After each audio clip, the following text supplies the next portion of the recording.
Antes, eu quero conversar com o Bruno Pinheiro, porque a Câmara dos Deputados aprovou o texto base da PEC do corte de gastos em primeiro turno. A gente acabou de discutir um pouquinho disso aqui. Então, o Bruno vai trazer essas informações para a gente, porque o presidente Arthur Lira quer aprovar o pacote todo, hoje ainda. Vai dar tempo, hein, Bruno?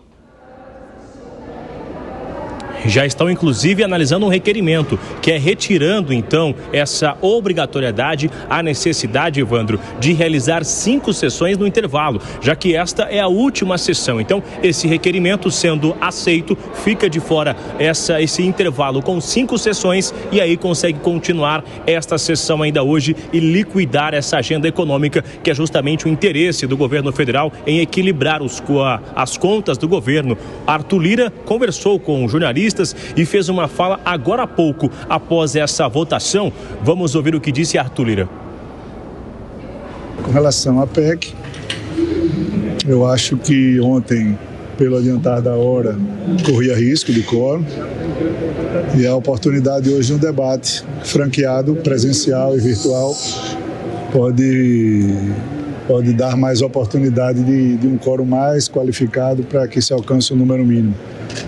Nós estamos num período bastante sensível de fim de ano, mas com a esperança de que hoje a gente termine essas votações aqui na Câmara. Na Câmara hoje resolve, eu acho que nós não vamos ter outra maneira a não ser saber daqui a pouco o quórum de votação tanto do PL quanto da PEC, né? Com a aprovação dos dois, eles seguirão como seguiu ontem o PLP para o Senado Federal.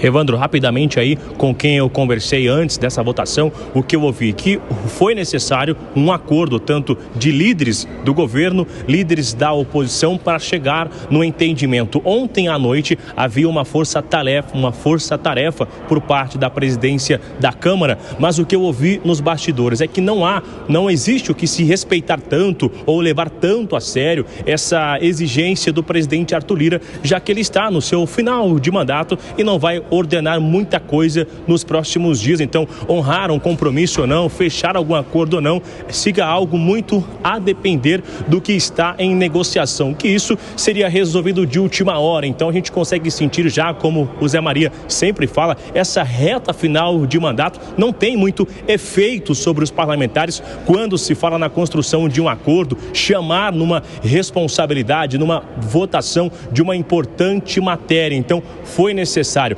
Arthur Lira conversar com os líderes e os líderes conversar com os seus liderados para tentar entender esse acordo, colocar em votação e liquidar essa agenda antes do recesso do Congresso Nacional. Evandro.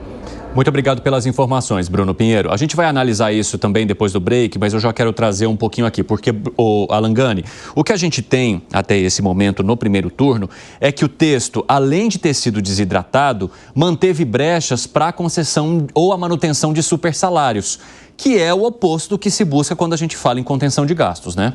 Pois é, o que é uma vergonha é que este pacote fiscal já desidratado, o Congresso conseguiu piorar e desidratar ainda mais. Então, a falta de responsabilidade fiscal deste país não é apenas do governo federal. É claro que é também do governo federal, mas é do Estado brasileiro, é do Congresso Nacional, que teve a chance de melhorar o pacote fiscal e não fez. É do Judiciário pedindo supersalários, penduricalhos e dizendo que não tem culpa na crise fiscal, sendo que é o judiciário mais caro do mundo. Ou seja, é a mentalidade estatal impregnada na sociedade brasileira, e quem carrega este país nas costas é essa turma aí, é a audiência, é o setor privado que paga, infelizmente, por tudo isso com mais juros e mais inflação. José Maria Trindade, essas brechas, elas permitiriam, inclusive,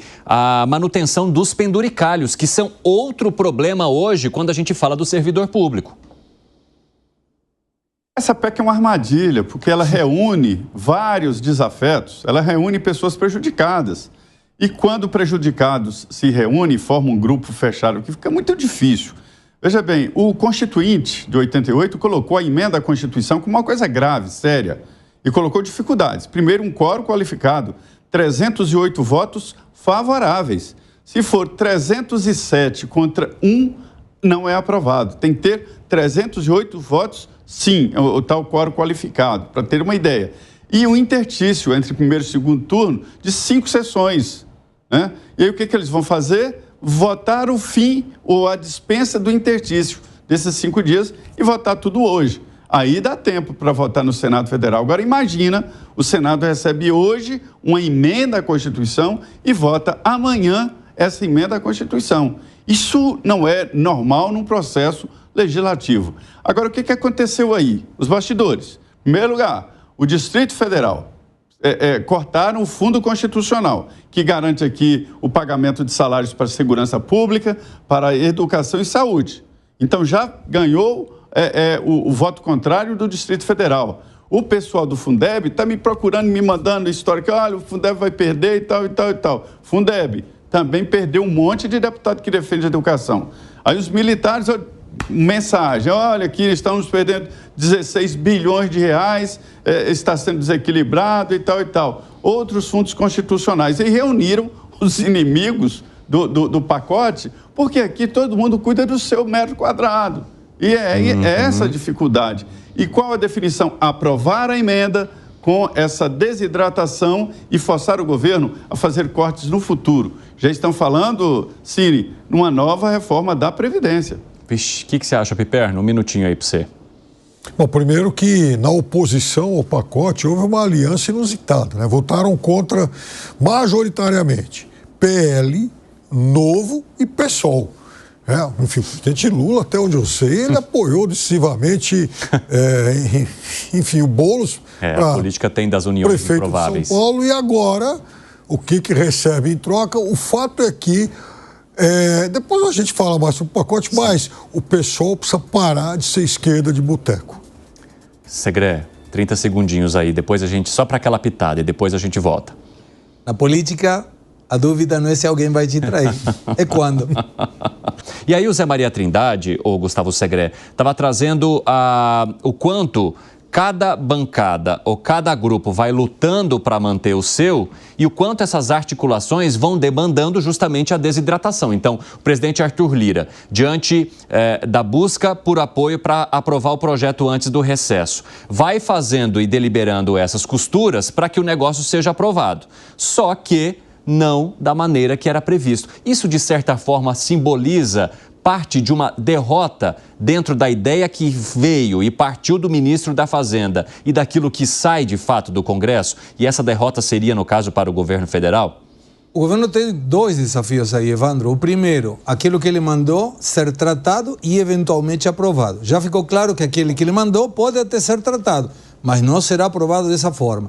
Eu lembro também daquela fala que disse: o inimigo do meu inimigo passa a ser automaticamente meu amigo. E aí começa a ter essas costuras em que eu gosto dessa ideia, mas está tocando o meu queixo. Então até aí eu vou, mas depois de aí eu não passo. Aí outro vê a mesma coisa, pensa a mesma coisa. E essa situação complica a aprovação do projeto.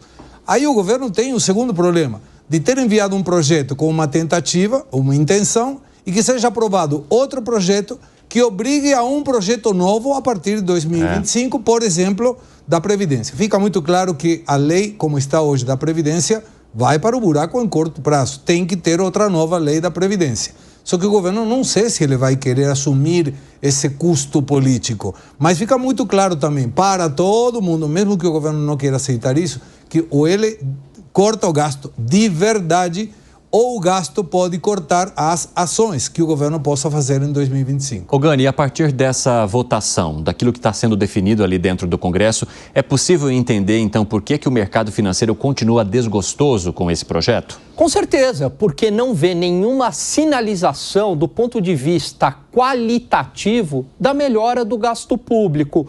Significa, Evandro, na prática, que o endividamento vai continuar subindo, colocando a nossa dívida bruta em relação ao PIB no patamar de 80%. E caso nada seja feito, não tem outra expressão, mas caminhamos para uma situação de calote no médio prazo da dívida pública. Piperno, antes do nosso intervalo, você fez uma crítica ao fato de ter, contra os principais opositores a essa proposta, PL e Novo, e isso seria natural, porque eles representam hoje os principais partidos de oposição ao governo federal, mas também o PSOL.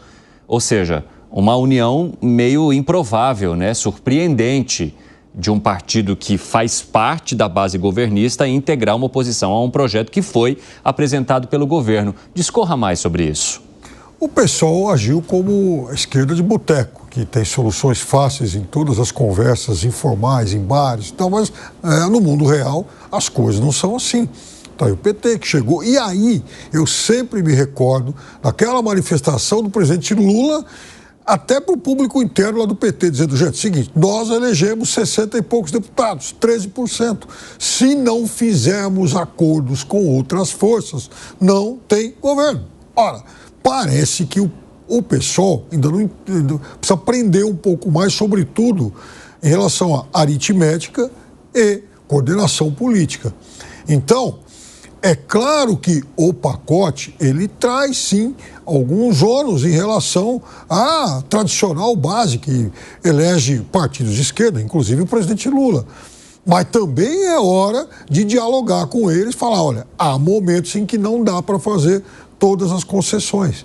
Então, eu lamento que o pessoal que um mês e pouco atrás recebeu todo o apoio do presidente Lula, especialmente na eleição aqui para São Paulo, tenha se comportado agora como um partido mimado, esquerda de boteco. E outra coisa, eu já disse aqui lá atrás, no dia da eleição, que eu não entendi e fiquei profundamente contrariado com aquela manifestação do Boulos que diz que resgatamos a dignidade da esquerda nessa eleição aqui em São Paulo. E eu disse naquele ouvido, resgatou coisíssima nenhuma. Primeiro, que a esquerda não perdeu a dignidade. Segundo, que você não teve nem 0,1% a mais do que 4 anos atrás, recebendo a bolada de recursos que o PT gentilmente te concedeu. Claro. Só que agora, olha só com que paga o pessoal entrega, enfim, os seus votos. Eita, plaft.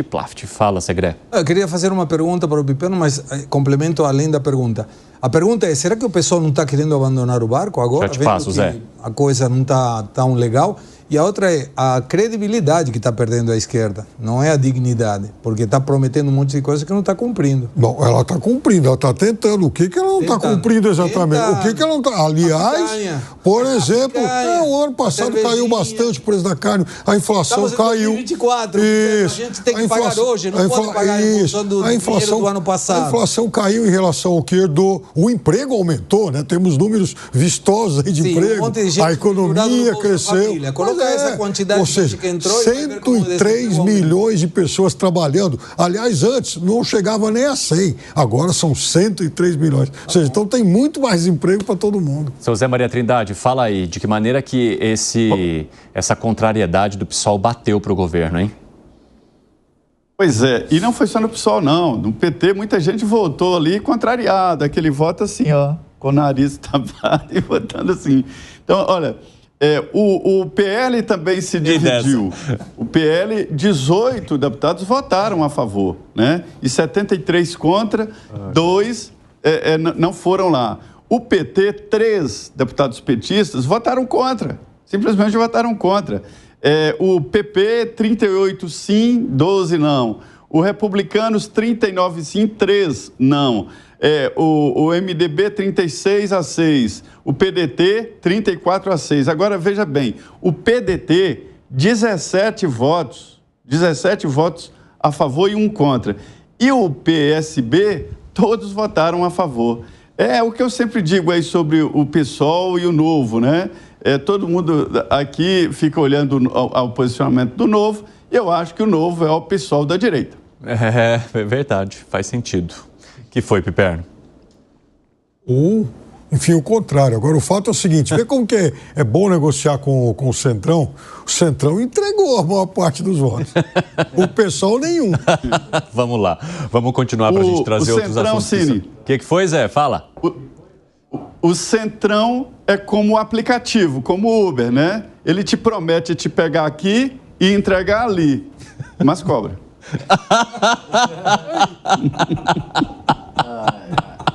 Vai. Muito bom.